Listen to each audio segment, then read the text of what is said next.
Welcome back to the Peorian and our guest Marc Burnett, Director of Marketing for the Peoria Civic Center. Now Marc, Wicked of course has already opened. It's had its first few performances and tickets are still available, correct? Tickets are still available, Ticketmaster.com. You can go and they'll show you exactly what tickets are available on Ticketmaster's new viewable seating chart, Paul, so it's kind of a cool thing.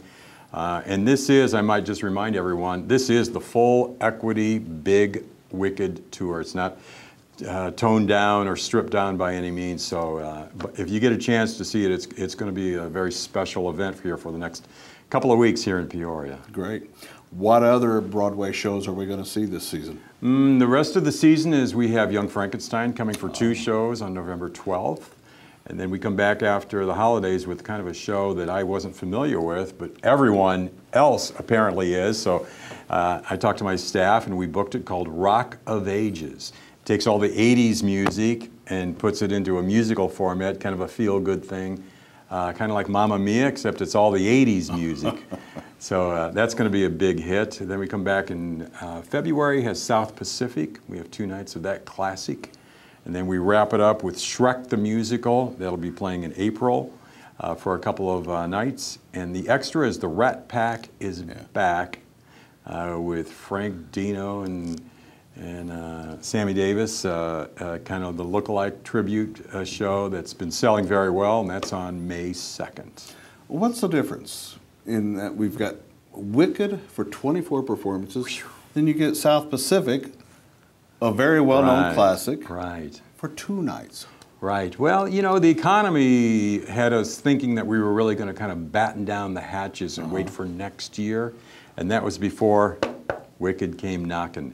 And then they decided that they said, no, we're going to come in, and they don't come in for 2 or 3 nights. They come in for like 2 weeks minimum. And they said, no, Peoria is ready for a 3-week run. So we're selling tickets everywhere from Wisconsin to Iowa to Missouri to Indiana. It's a huge regional event. It's much more than just the Tri-Counties. What are the ticket prices? The ticket prices in the second balcony, $42, and then it goes all the way up to the first 4 rows are $127. Wow. So choose your ticket price, and then you can check out that all online, Ticketmaster.com. Okay. Through the years, you have to admit, some of the Broadway shows that have come in have been clunkers. Oh, yeah. But for the vast majority of them have been very good, right? Yeah. Well, if it was easy where I could just book all the winners, that's exactly what I would do. But sometimes you don't ever really know. You know, Legally Blonde is an example of a show that people said it was a great show when they saw it, but the sales didn't quite pan out to what our expectations were. Moving Out was another show where they had the Billy Joel, Twyla Tharp choreography, and it was actually a great, very creative kind of a show, and the sales just didn't really match up. So it's hard to project exactly what's going to play in Peoria, and that's why it's you do as much research as you can, and then you make a gut choice. What did your research tell you about Wicked? About Wicked, you know what? It's been the biggest selling show of all time. They have broken records wherever they have gone. So they said, why would Peoria be any different? And you know what? It's not going to be any different. We've already sold, we'll sell 40 to 45,000, maybe 50,000 tickets for a 24-show run, Paul. It's incredible. And they already think that they're coming back. They already think they're coming back. And it is still playing on Broadway too. Oh yeah, correct? Yeah, yeah. It's playing in Broadway. I'm not sure where else it's playing, but there's only 2 national tours out. The full equity tour. Peoria is going to have one of them right after Atlanta, Georgia. They come to Peoria and they're playing. Of course, they're playing Peoria right now for 3 weeks. Do they get that many shows because our venue is smaller, or our venue matches up with other professional venues, correct? Absolutely. No, we're very similar in size to other theaters that they've played. So they've been on the road for 6 years, and it's down to a science. They're very organized, and they've really taught us a lot about how to market shows. And so we've learned a lot, and it's been a great win-win experience for Peoria. Great.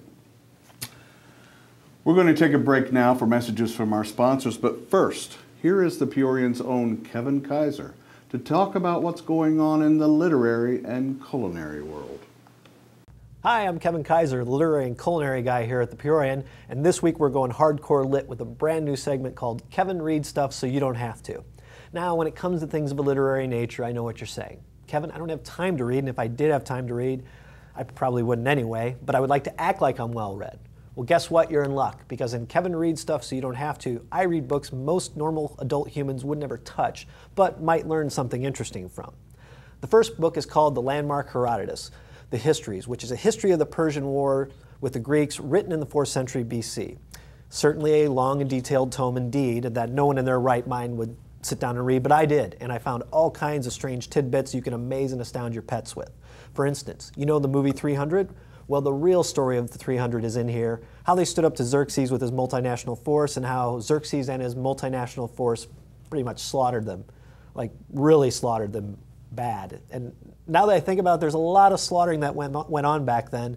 And what's more, a lot of acceptance of slaughtering too, as in, oh, I sent down an unjust verdict, so now I must be impaled on a pole. Fair enough, where are we staging this? They not only killed for punishment, they did it as commemoration, and it was considered an high honor. For example, imagine you're a dead Scythian king. I'll give you a moment.